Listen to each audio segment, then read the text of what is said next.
Dispatch from Flambay's perspective is hilarious. Like, there's truly levels to this amount of karma that Ad Hoc Studio feeds to this man Chad. Yeah, that's his real name, by the way. And for the 5 people in the back who don't know a thing about Dispatch, it's basically a fast-paced strategy game and you're the brains behind the operation, choosing the right characters, managing chaotic missions, and trying to keep your squad alive long enough to catch that W. And on the team is Flambay, who's arguably the best member on the team. Well, when they're not trying to sabotage one another. Nobody sabotages me except me. Oh my god.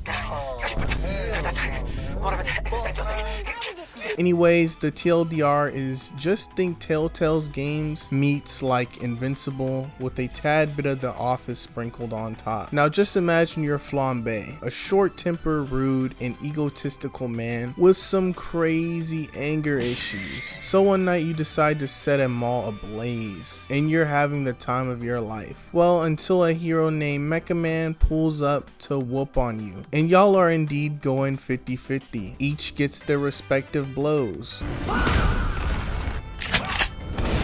But just when you think you got the upper hand, that said hand in question loses 2 of its fingers.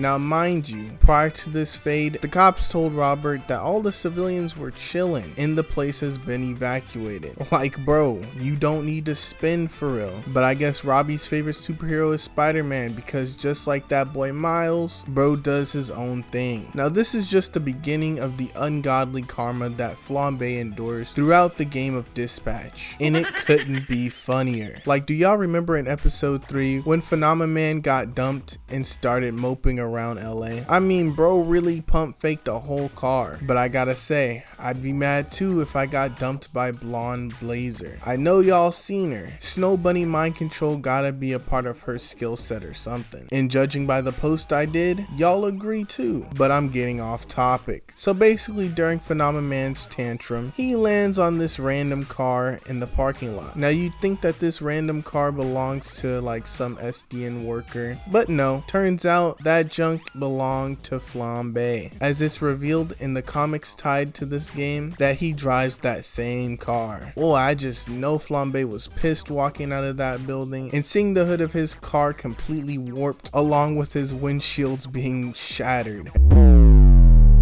Hey, at least he can fly, right? But I know from Flambay's eyes that bro sees himself as a god amongst peasants, especially when it comes to Robert. Like, bro has 0 respect for my man. I'd have to do that once a month or so as a release of my hatred for you. But perhaps with some time, you'll be less of a bitch to me. Yeah, we'll see. Happy housewarming, bitch.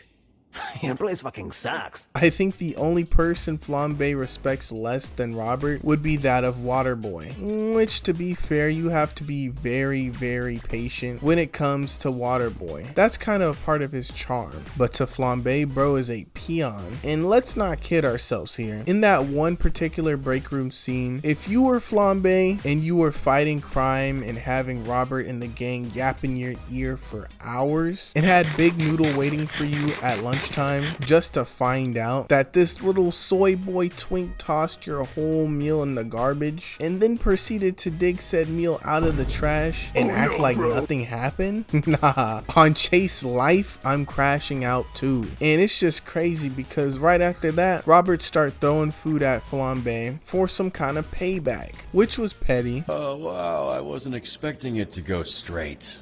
That was extra. Sorry. But it's really him having to waste his entire break time getting replacement food for Blonde Blazer. That really made me think there's gotta be some kind of divine intervention going on in Dispatch to dish out the worst punishments on bro if he even slightly is a jerk. Let's take the bar scene for example. Flambay sees the dude who sliced his fingers clean off and starts talking crazy and being a jerk until the game disrespectfully reminds reminds Flambae that Robert Robertson is indeed the main character, and gives him the option of getting water or alcohol thrown straight in his face, leading to either no eyebrows or a tooth missing. Both are permanent, by the way, for the entire game. I control the fire and the flame, and my skin does not burn. Sorry. But the part that really rubs salt in the wound is when Flambae learns that his biggest op is also his boss. There truly is no escape from Mecha Man from Flambae's perspective.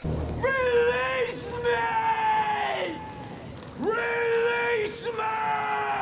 Now further down the line, Flambae mellows out and is actually somewhat chill with Robert, completing his arc for the game. But damn, it was absolutely hilarious seeing how much hate Flambae can show towards one dude who's just trying to complete a 9 to 5. If Flambae's taught me anything, it's that I can always hate more. Let's just hope if there is a season 2, that bro doesn't get punished for that fire diss track he did on Robert Robertson. My bitch, my name's Robert, such a bitch whose name is Robert. I'm a bitch, yeah, I'm a bitch.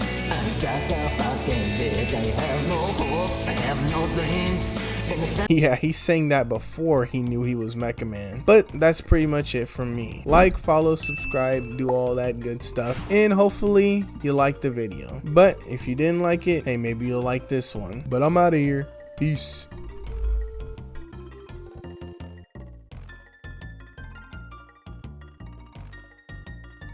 To Robert. And you lock that down, Robert. It's never going to happen again. Holy shit. She took a bullet for Robert. Something I would never do. Happy housewarming, bitch. Your place fucking sucks.